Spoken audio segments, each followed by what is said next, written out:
Thank you and welcome to the show for today. You are watching Perspectives and I am host Alana McLaughlin. This morning on the show I have Jonathan Wynn, Christian Sinclair, and Tonya Abari here to discuss Black literary arts in Nashville. They're discussing their backgrounds, their educations, the work that they do in our local community, and ultimately ways that we as viewers can support them. I just want to thank you all for spending some time with me this morning, and let's get this show on the road. Jonathan, tell me where you're from, who you are, and kind of tell me those baby Jonathan years. Yeah, I'm from Stone Mountain, Georgia. I'm a creative entrepreneur, local barista, and a nonprofit founder. Man, growing up in Stone Mountain, Georgia, man, it was fun. I was the kid that always was outside, but also my parents had me going to the library a lot, going to Barnes & Noble a lot. So I got the best of being active, but also got the best of also learning things and reading a lot as a kid. Did you have any siblings, anything like that? Kind of tell me what the house looked like. Yeah, it was me and my parents and my little sister who was 7 years younger than me. We was just rough kids, but at the same time, we were kids that got the best of just being, physical, but also going to the library and being quiet and, yeah, just kind of moving around like that. Like balanced kids. Yes. I like that. I was straight nerd and no athlete. I was like lopsided kid. but Christian, that same background, that early kind of childhood, those baby Christian years. Yeah. So I was born and raised in Chattanooga, Tennessee, so not too far from here in Nashville. It was me, my mom, and my sister growing up in Chat. I was always a very imaginative, very creative kid. I was very fortunate that she put me in programs of like arts and culture. I was able to draw a lot and paint a lot, so that really shaped my creativity. I went to school at Middle Tennessee State University in Murfreesboro. My original major was journalism, broadcast journalism. Quickly changed to interactive media and communication. So that really broadened and sharpened my creative and communication skills there. So. And I definitely want to know about like interactive communications. I love asking different just majors, especially different universities, about their experiences. So we're going to come back to that. Tonya, the lady of the hour. You are an awesome person. I'm going to let you tell why you're awesome, but introduce yourself, kind of tell that baby Tonya experience and just where you're from, who you are. Yes, Tonya Abari, and I am born and raised in Baltimore, Maryland, home of The Wire. Because that's what everybody asks me about when they find out I'm from Baltimore. But I'm like, okay, Baltimore is so much more than The Wire. But Baltimore is actually a very great literary city, and in the 90s growing up, we were actually tagged as the city that reads. And so I spent a lot of time in my local library. We kind of didn't have like a lot of, books at home, to be honest, but my dad would tell the best stories. He used to tell us stories about some little kid named Petey, and I don't know who that kid is, I still don't know. And then also like my elementary school, I really, really loved local griots by the name of Mary Carter Smith and also Maria Broom. They're famous in Baltimore for their storytelling, and that was when I fell in love. And I used to come home every day after school in elementary, and I would call this hotline. It was a hotline. It was when we had landlines now. I'm telling my age. Oh my God. Elder millennial here on the panel. But we had hotlines, and we would call into the hotline, and I would listen for hours. I mean, just listen to the storytelling and then try to mimic. I did a lot of dramatic reading when I was a kid. I'm the youngest of 3 boys, and so my brothers really thought I was going to be a WWE wrestler.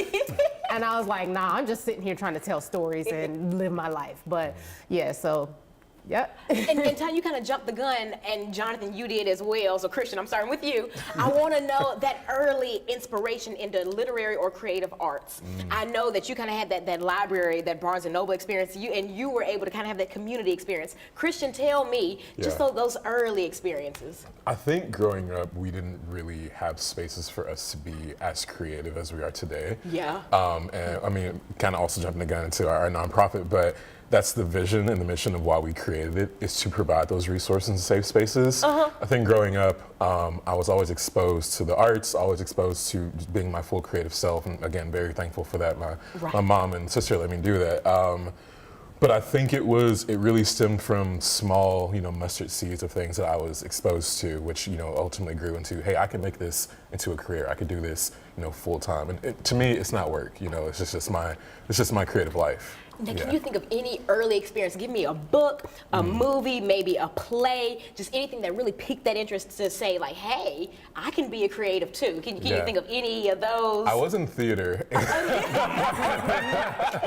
I did theater for a little bit, set design. I tried to act, that didn't work out, obviously. Yeah, I did theater, and I think, just being exposed to like the different types of art, because you think of art, you think of painting and drawing, but there's also dance and performance and theater and things like that. So that really exposed me to really dive into, a whole host of other creative entrepreneurship. So. And Christian, in our second segment, we're going to pick right back up, like you just said. We kind of jumped the gun, but we're talking about just the birth of these different organizations. We're talking about the need for safe spaces for Black, Brown, Latino, minority creatives, especially here in Nashville. And I encourage our viewers to tune into the second segment of Perspectives, where I will return to discuss Black literary arts in Nashville. Welcome to the second segment of the show for today. You are watching Perspectives, and I am host Alana McLaughlin. This morning on the show, I have Jonathan Wynn, Christian Sinclair, and Tonya Abari here to discuss Black literary arts in Nashville. They're discussing their backgrounds, their educations, the work that they do in the local community, and ultimately ways that we can support them in this work. In our first segment, my guests set up kind of their early lives, those baby years. And in the second segment, we're coming back in to just talk about just different literary groups, literary nonprofits here in town, different creative nonprofits, and ultimately ways that we can get involved, the importance of these groups, and the uniqueness of them that makes them interesting enough to sit here and talk about this morning. We're coming right back in.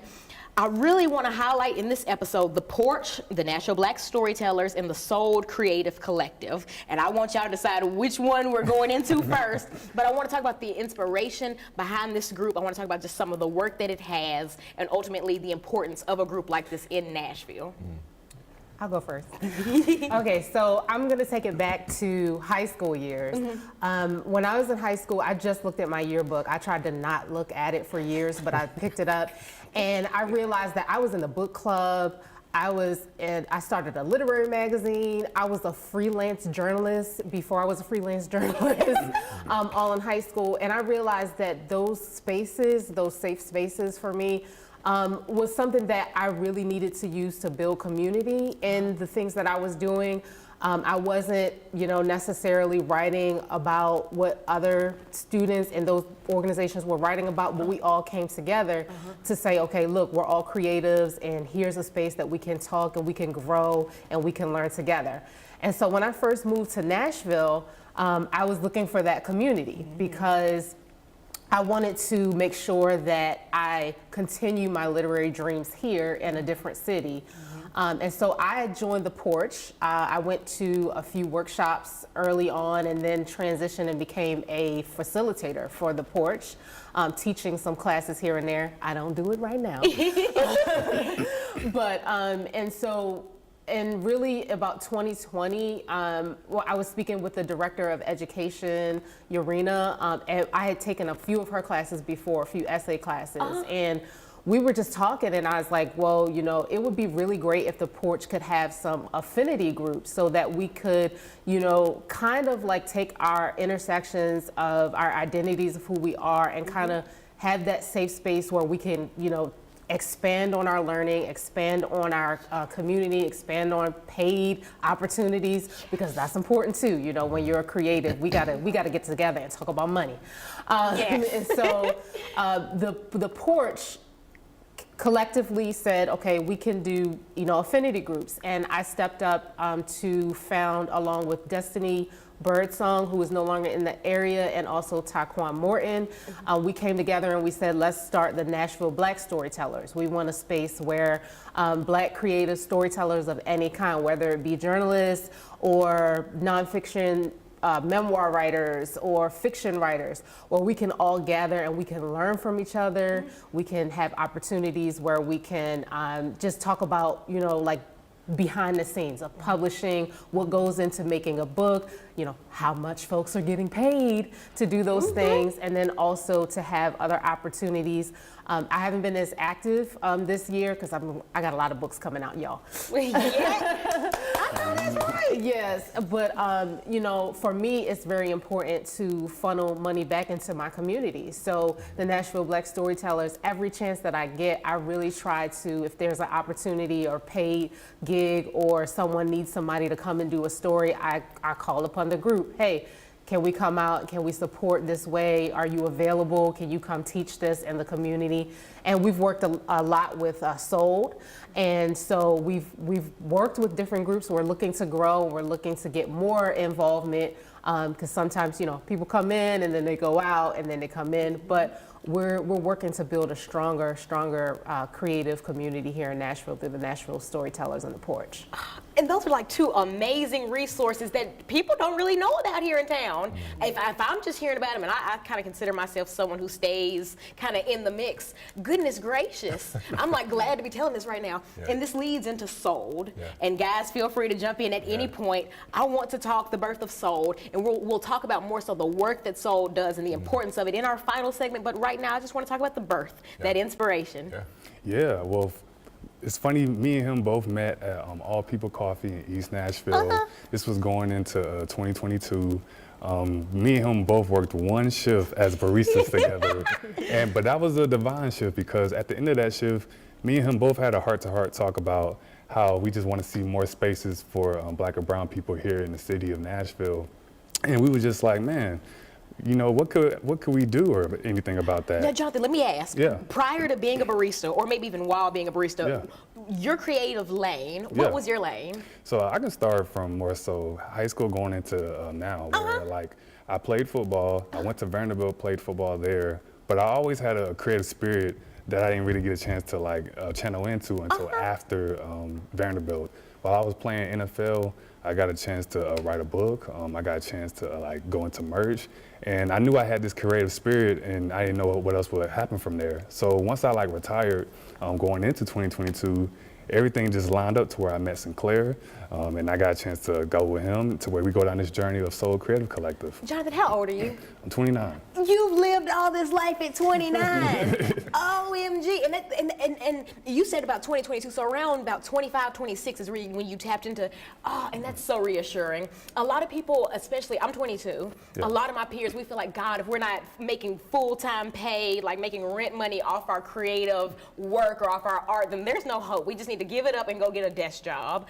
And that's really encouraging to hear that you were able, this is kind of almost like your second career. Now take me, Lord, after that first shift and set that up for me. Well, so it's funny, like I said, we both had that heart-to-heart talk, and I think like a month later, Sinclair was just like, hey, you want to do like a spoken word night at the shop? And I was just like, sure. So that kind of like, we got with some people, we got a chance to set it up in May. We kind of came in there with no expectations of how that would go. But Lord behold, a lot of people came that night. We got top 5 spoken word artists to come and perform that night.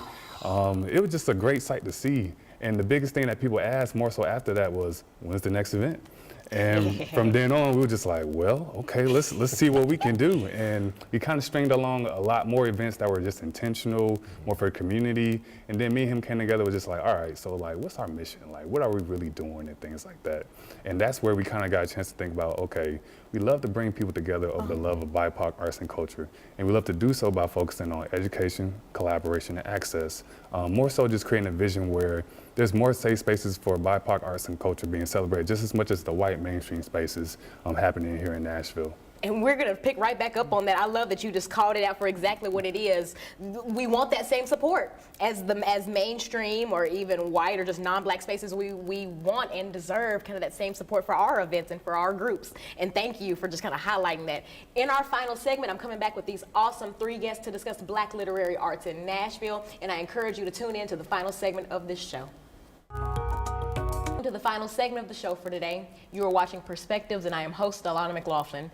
This morning on the show, I've had three awesome individuals here discussing Black literary arts in Nashville. I've had Jonathan Wynn, Christian Sinclair, and Tonya Abari here discussing their backgrounds, the work that they do in the local community, and ways that we can support them. In our first two segments, they set up just a few different literary experiences that have shaped them. We talked about different Nashville-based, organizations like the Porch, the Nashville Black Storytellers, the Souled Creative Collective. And we left off in our second segment talking about the establishment of that Souled Creative Collective. And we're picking right back up on that topic in this final segment, ultimately to discuss ways that we can support these awesome individuals. Jonathan and Christian.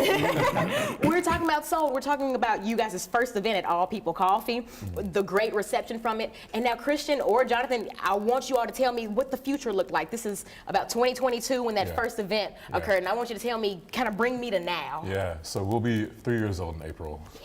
Official 501c3 arts and culture nonprofit. Yeah. We've had 38 events so far in the past 3 years. Very, very fortunate, very blessed to be able to do this work. The future for us, more collaboration with events and people and creatives that see the vision and that are in alignment with our mission and vision for Souled, as well as being very intentional with giving back to Black and Brown creatives in the city, despite what's going on, in our current culture. Of course. So we currently have an after-school program with Cockrell Elementary. We've been there for about 4 weeks now. So on Mondays we have our workshop days. Wednesday we're taking them to cultural institutions here in the city. And tonight we're actually going to the Porch. Tonight's our writing workshop for the students, and it's going really well. The students are really loving it. And major shout out to the teachers and the staff that are supporting us along the way. We also have some other collaboration events coming up throughout the year. But yeah, we're all about giving back and collaborating. We want to be more than just an event organization. We want to be very intentional with what we give into the city. Guys, Christian, everything you just gave me was a beautiful cake, right? And I have got to cut this cake up into like the tiniest little pieces to just devour all the goodness of this cake, right? You're rocking with me? You're rocking with the cake?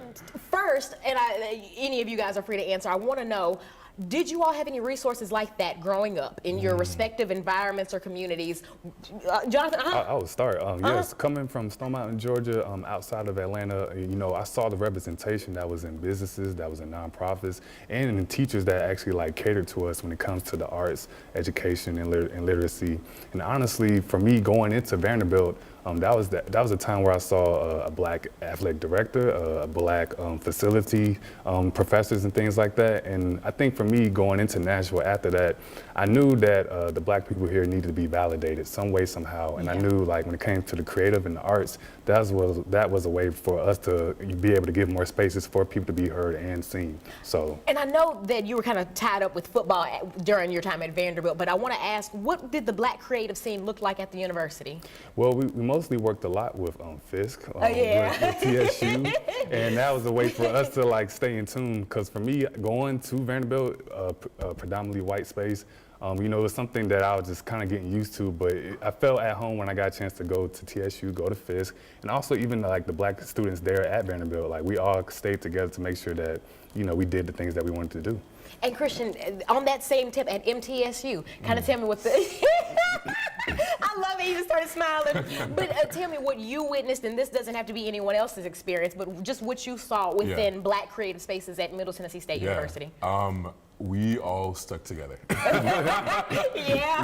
created our own spaces, even down to just being in the student union together. We created spaces. We were in these organizations together, supported all the events and things that we did on campus. That's all we had essentially at this TWI. But it was great just being able to support the homies today, even and doing what they're doing in the city.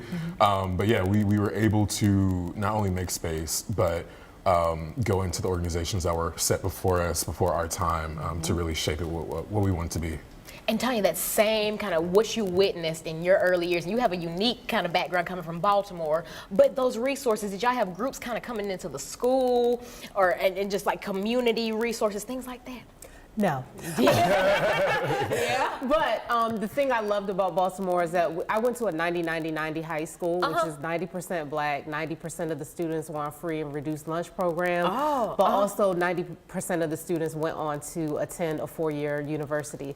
So we had IB program at our school. I went to a magnet high school. Shout out to Baltimore City College High School, the best. And so, you know, I grew up around teachers telling us, I had black teachers. I had teachers from Ivy League, teachers from, you know, the University up the street, teachers from Morgan, Howard. They were telling us that we were everything, you know? So I grew up around a supportive, we may not have had the resources and we may not have had all of the programming and activities, but you just couldn't tell us nothing. So when I attended the University of Maryland at College Park, shout out to the Terps. And that was like a culture shock for me because I'm at a PWI having grown up around and been around black folks, and I'm like, wait, you mean to tell me y'all don't have, you know, an organization with just us? Like, we gotta, and so learning to create those types of spaces and form them ourselves and have groups that we can feel safe and can be open was something that I learned to do, you know, in college. And so that's when, you know, my husband actually, that's how I know Wynn. He was his football coach, one of his coaches. Yes. And so as we moved around with his job in football, I was like, well, each place that I move to, I'm going to have to create, you know, something that create a space if it doesn't exist. And so that's how, you know, I arrived here, and we just keep doing it. And I love the work that you guys are doing. With the Nashville Black Storytellers and the porch, you know, there's differences in age, differences. So everything, us working together makes it accessible for everyone. Like, for real, like I'm a mama with young kids. I don't want to go out the house. For real, I got to be in by 6 o'clock when the lights, you know, are off. I got to be in the house. Oh, that's right. But, you know, I love that we can work together and we can come together to create programs for everyone to thrive. And you know, I'm a student at Trevecca Nazarene University, and it's been a great experience, but it is another predominantly white institution. And in researching this group and in researching you all, it was just really comforting to know that this is available in Nashville. I think that my university does a great job in making all of us feel included. We do have our Walden Club, which is kind of a nod to Walden College, which used to sit on the grounds of Trevecca Nazarene University. It was a predominantly black school. And we do have just those small spaces, but I look at my city as a whole. I sometimes feel a bit small, and I look around the world and I say, you know, where do I fit? Where do I go after this university? I think my school has done a great job in making us feel loved. You know, we're a Christian school. It's pleasant, you know, it feels warm, but I have fears of going out into the world. Am I going to be accepted? Am I going to find like these same safe spaces? And it's just really pleasant to know that this is in Nashville, at least for me, to know that once I leave one safe space, there are other safe spaces for me. I think we all kind of had an experience of finding a pocket within our university or within our community where we felt safe in. And I believe that you guys' work combined makes bigger than a pocket. It makes almost like a little swimming pool, a little kiddie pool. And we're all flapping around in the kiddie pool. And in seriousness, I just applaud you all for the work that you do. It doesn't go unnoticed. There are lots of creators like me. I'm a little baby journalist just trying to figure out my life. And I see you guys, I see these events, and I'm like, wow, the city supports this. I'm not just doing all this work in vain. And it feels good. And I want to talk now, in this about last 2 minutes, about current events. I want to talk about ways, actually, I want to talk about social medias. Yeah. Run me down just some of the ways that people can connect with y'all, and from there, I'm sure they'll be able to kind of find more information. Yeah, so if you're interested in learning more about SOLD or becoming a volunteer, because we're always looking for people to work out for the org. Our Instagram is SOLD, SOULD 615, and you can find us online at soldcreative.co. And I know Jonathan Wynn and Tonya Abari, I know that you guys are accessible and researchable as well, both through the porch, through the Nashville Black Storytellers, and ultimately these awesome events going on through SOLD. And to our community, thank you for the opportunity to share these perspectives. I wish you a good morning.